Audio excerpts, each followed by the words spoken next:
हमारे भारत की संवैधानिक संस्था, सबसे मान्यता प्राप्त और सबसे सर्वोच्च संस्था सर्वोच्च न्यायालय, और सर्वोच्च न्यायालय के न्यायाधीश, मुख्य न्यायाधीश, उन्होंने जो भगवान विष्णु के बारे में बोला, इसका अर्थ यह है कि भारत अब धर्मनिरपेक्ष देश नहीं रह गया है।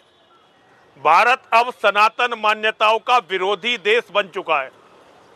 अगर सर्वोच्च न्यायालय के मुख्य न्यायाधीश के ये विचार हैं, और विचार किसी के कुछ भी हो सकते हैं, लेकिन अगर वो इन विचारों को प्रकट करके इस पर शर्मिंदा नहीं है, बल्कि उन लोगों को जो उसके विरुद्ध सोशल मीडिया पर आवाज उठा रहे हैं उन्हें धमका रहा है, तो आप ये अच्छी तरह समझ सकते हैं कि आज भारत किस स्थिति में पहुंच चुका है। नेताओं की तरफ से कोई आवाज भी नहीं है। होना तो ये चाहिए था कि हिंदुत्व के नाम पर बनी हुई सरकारें इस व्यक्ति के खिलाफ महाअभियोग चलाती और इसे बर्खास्त करती, लेकिन उतनी बात तो छोड़िए, किसी ने विरोध भी करने का साहस नहीं किया। चलिए मैं नेताओं को भी छोड़ देता हूं, लेकिन भारत में लाखों की तादाद में सन्यासी हैं। कुछ शैव सन्यासी हैं, कुछ वैष्णव सन्यासी हैं, और लाखों की तादाद में कथावाचक हैं जो भगवान विष्णु के अवतार, भगवान राम की, भगवान श्री कृष्ण की कथाओं को बाँच कर करोड़पति और अरबपति बने हुए हैं।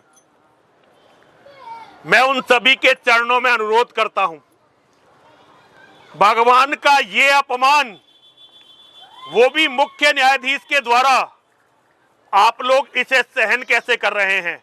क्या इसका अर्थ ये नहीं है कि आपके लिए केवल भगवान विष्णु केवल धन उपार्जन का साधन है? आपकी कोई आस्था, कोई श्रद्धा आपके भगवान में नहीं है। एक बार इस न्यायाधीश से कहकर देखिए, जो बात इसने हमारे भगवान के बारे में बोली, अल्लाह या मोहम्मद के बारे में बोलकर दिखा दे। जीसस क्राइस्ट और उसके गॉड के बारे में बोल के दिखा दे।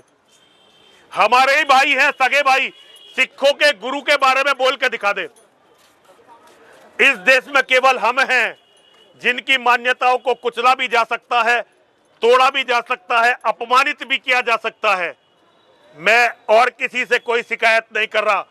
मेरी मां गंगे, मैं तुमसे कह रहा हूं, हे महादेव, मैं तुमसे कह रहा हूं कि तुम्हारा नाम लेकर जीवित रहने वाले लोग तुम्हारे पूज्य भगवान विष्णु के इस अपमान पर इतने चुप क्यों हैं? और देखिए, मैं वैष्णव नहीं हूं, मैं तो केवल मां और महादेव का मानने वाला हूं, केवल मां और महादेव का मानने वाला हूं, केवल मां और महादेव का मानने वाला हूं। लेकिन मैं अच्छी तरह से जानता हूं, मेरे महादेव भगवान विष्णु के उपासक हैं, तो मेरे भगवान के भी भगवान का ये अपमान, मेरे पास शब्द नहीं है। लेकिन गद्दारों, विश्वासघातियों, ये याद रखना, दुनिया में कोई क्षमा कर देगा, धर्म क्षमा नहीं करता, धर्म क्षमा नहीं करेगा। हर हर महादेव, हर हर महादेव, हर हर महादेव।